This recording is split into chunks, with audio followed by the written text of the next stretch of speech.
The Neuroscience of Breath: How to Use Breathing to Control Emotions by Dr. Tracy Marks. The breath definitely is powerful. I fuck with breathwork and things of that nature, so I want to see what she's Have you ever talking noticed about. how your breathing changes when you're stressed? Maybe it becomes shallow and quick, or perhaps you even hold your breath without realizing it.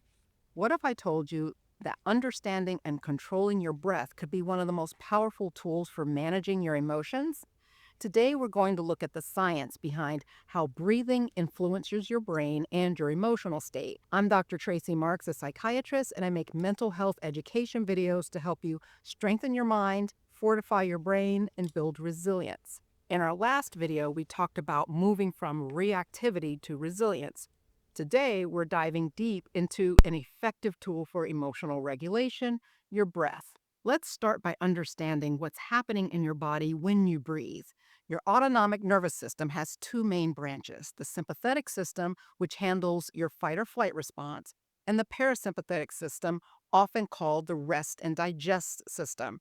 Think of these as your body's gas pedal and brake. And at the center of this system is the vagus nerve, which acts like an information superhighway between your brain and your body. When you take slow, controlled breaths, you're essentially sending calming signals up this nerve to your brain. On a neurochemical level, this helps regulate stress hormones like cortisol and also increases GABA, which is a neurotransmitter that promotes calmness. This is why deep breathing can almost instantly make you feel more relaxed. Let's look at four key ways that controlled breathing affects your brain and body. First, emotion regulation. When you breathe slowly and deeply, you're actually changing the carbon dioxide levels in your blood. Hmm. Carbon dioxide plays a vital role in brain function, acting more than just a waste product that we exhale.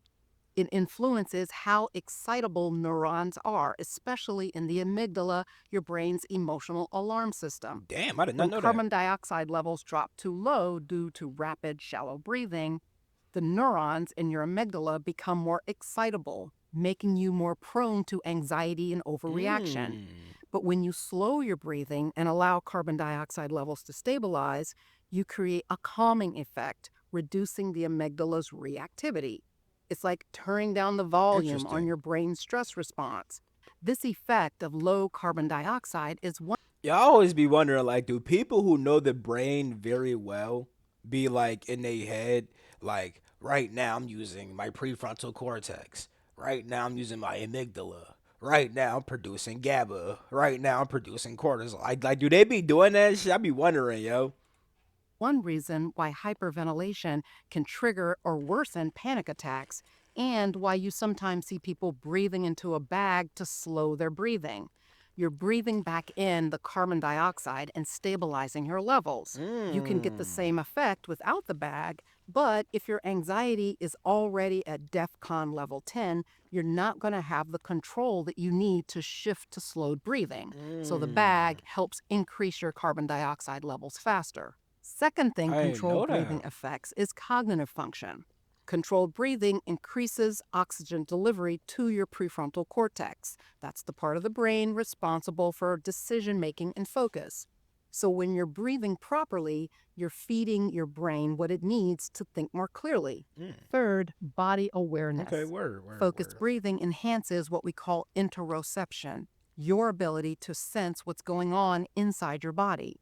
This increased body Nah, yeah, awareness facts. can That help I knew. reduce feelings of anxiety and dissociation. This is also why, for those of you guys who know about astral projection and leaving your body, that's why focusing on your breath while trying to leave your body is the worst thing to do, because when you breathe, when you focus on your breathing, you increase the awareness of your body. Now you're more grounded to your body. Now it's harder to leave. You feel me? Association, grounding you in the present moment. And the fourth way controlled breathing affects your body is a stress reset. Deep diaphragmatic breathing has been shown to increase the rate at which your body clears cortisol, the primary stress hormone. So you're not just feeling calmer, you're actually resetting your body's stress response. One measure of how well your nervous system is functioning is something called heart rate variability. Despite how it might sound, having a high variation in your heartbeat is actually good. It shows that your system is flexible and responsive. Slow, controlled breathing has been shown to improve heart rate variability, which means better emotional regulation and stress resilience. Now, let's talk about specific breathing techniques that can help you take control of your emotions. I'm going to share three evidence based methods, each with its own benefits. First is box breathing, also known as square breathing. That four And four here's how four it works. Imagine four tracing four a four square four. with your breath. You inhale for 4 counts, hold for 4, exhale for 4, and hold for 4. A benefit of this technique is it gives you a simple pattern to focus on while activating your parasympathetic nervous system. Navy SEALs use this technique to stay calm under pressure, and research shows it can reduce stress and improve focus within minutes. The second technique is 4-7-8 breathing. You inhale for 4 counts, hold for 7, and exhale for 8. This pattern is particularly good for anxiety because the long exhale triggers your relaxation response more strongly than the box breathing pattern. It's this longer exhale compared to the inhale that has been shown in research to increase parasympathetic activation more effectively than breaths of equal length. The third technique is resonance breathing, also called coherent breathing. This involves breathing at about 6 breaths per minute. That's 5 seconds on the inhale and 5 seconds on the exhale. So it's similar to box breathing in that you have even inhale and exhale, but you don't have pauses with this. This pattern optimizes your heart rate variability that I mentioned earlier and helps synchronize your breathing with your heart rhythm. This improves emotional stability over time. It's like finding your body's natural relaxation sweet spot. These That's breathing tough. patterns No don't just cap. affect your emotions, they also impact your cognitive function. When you're stressed, shallow breathing reduces oxygen flow to your brain, which can impair your focus, memory, and decision making. But controlled breathing, especially techniques that emphasize slow exhalation, enhance prefrontal cortex activity. So, when you take a deep breath before responding to a stressful situation, you're giving your brain the oxygen it needs to make a better decision.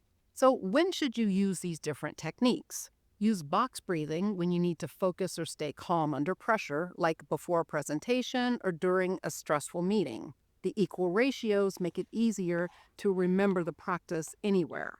Try the 4-7-8 breathing technique when you're feeling anxious or need to calm down quickly. The extended exhale makes this really effective for reducing anxiety. But if you're new to breath work, start with the box breathing first, as holding your breath for 7 counts may feel too uncomfortable, and this isn't something that should feel like a struggle. Practice resonance breathing when you have a few minutes to reset your system, maybe during your morning routine or when transitioning between work and home life. This technique is great for building long term stress resilience. So, here are some common mistakes to avoid when practicing these techniques. First, don't force your breath too much.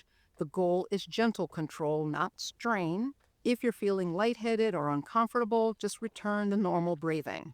Second, don't expect instant perfection. Like any skill, breath work takes practice. Start with just a few minutes at a time.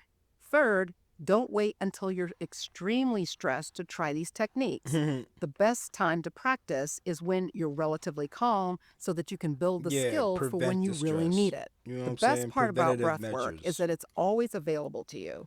You don't need any special equipment, you don't have to set aside a lot of time, and you can do it anywhere. Yeah. A few deep, intentional breaths can shift your entire psychological state in a matter of just seconds. In the next video, we'll look at mindfulness and cognitive techniques to further enhance your emotional resilience. But for now, I encourage you to experiment with breath work and see how it impacts your ability to manage stress in the moment.